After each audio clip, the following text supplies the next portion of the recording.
王爷，您讲来的是吗？王爷，啊，舅父，我那义女，你觉得如何？双儿姑娘花容月貌，舅父得此一女，真是好福气啊！王爷既然满意，老夫就将这义女赠与王爷做个妾，如何？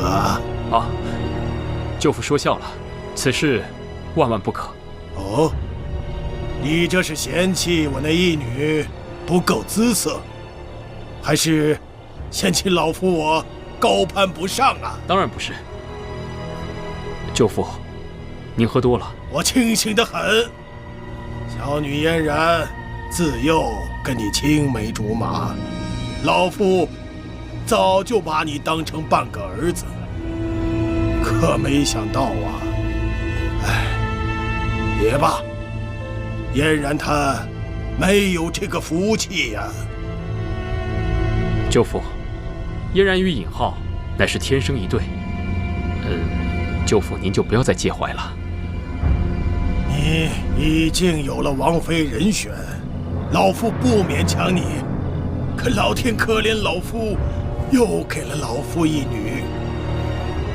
老夫这一女出尘脱俗，虽说是个义女，送给你王爷做个妾，也不会辱没了你吧？老夫就把她托付给你了，也算了了老夫的一个心愿。舅父，您真的喝醉了？我没醉，没醉。双儿，义父，王爷。双儿，我把你托付给王爷，你可有异议？双儿并无异议。双儿既无异议，那老夫就做回主，这事儿就这么定了。舅父，这盛情，言其实在不能接受。你，王爷可是嫌弃双儿？义父既然已经开口，王爷如果不要我的话，双儿还有何颜面活在这世上？双儿不如死了算了。不，双儿姑娘，你误会了。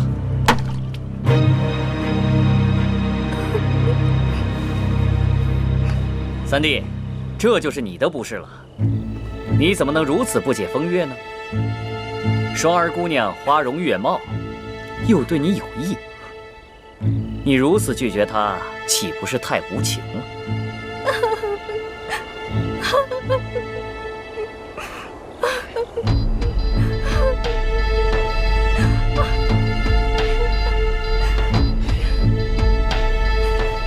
那若是这样，就先让双儿姑娘暂居舍下，日后再议吧。王爷，这三弟啊，你真是太有艳福了，羡煞哥哥我了啊！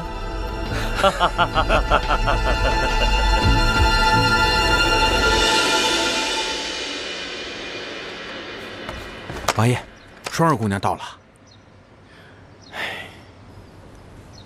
请进来吧。是。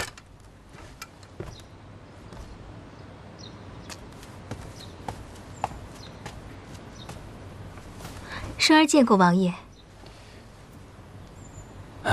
双儿姑娘，就让李章送你去房间吧。我现在还有事，就不送你了。姑娘，这边请。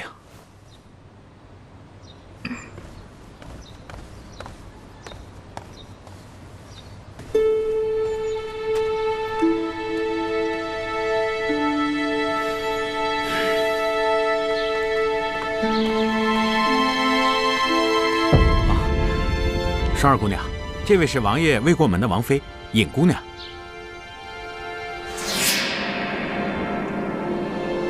双儿见过尹姑娘。咱们这边走吧。李大哥，双儿第一次见尹姑娘，觉得甚是亲切，不如就由尹姑娘带双儿去吧。该来的总是会来的。李大哥，没关系的，我来吧。那有劳尹姑娘了。李大哥慢走。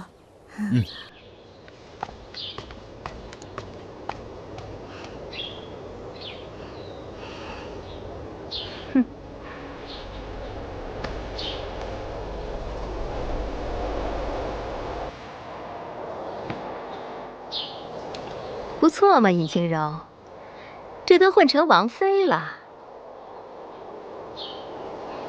你说古代人的眼睛是不是都长背上了？就你这种货色，也能混上王妃？难不成是因为这古代没有美女吗？不对呀，我不就在这儿吗？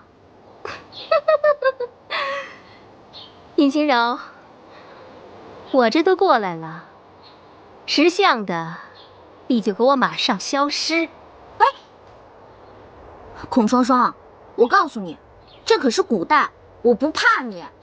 这儿没有什么剧组，也没有什么大明星，更没有什么小助理。跟我来。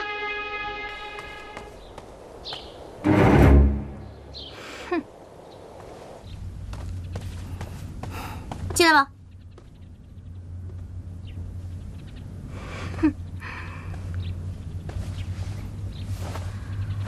脾气见长了，尹清柔，翅膀硬了。去，给我倒杯水去。切，又不怕烫死。哎，不对啊，我为什么听他的话？孔双双，我可告诉你，现在可没有什么大明星，这儿是古代，大家都一样，还轮不到你使唤我呢。看来你是不打算穿越回去了。回去以后，我还是我的大明星，你还是你的小助理，这一点是改变不了的。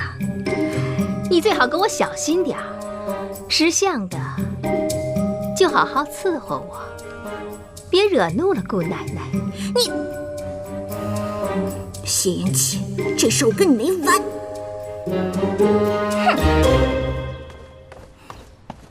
哼！谢延启，你到底什么意思啊？怎么？你把那个双儿姑娘接回家，你什么意思啊你？双儿姑娘是暂时住在这里，过些时日，她自觉无聊也就会离开了。那她什么时候走？什么时候？怎么？你与这双儿姑娘有过节啊？我不管，反正呢，有她没我，有我没她，你自己看着办吧。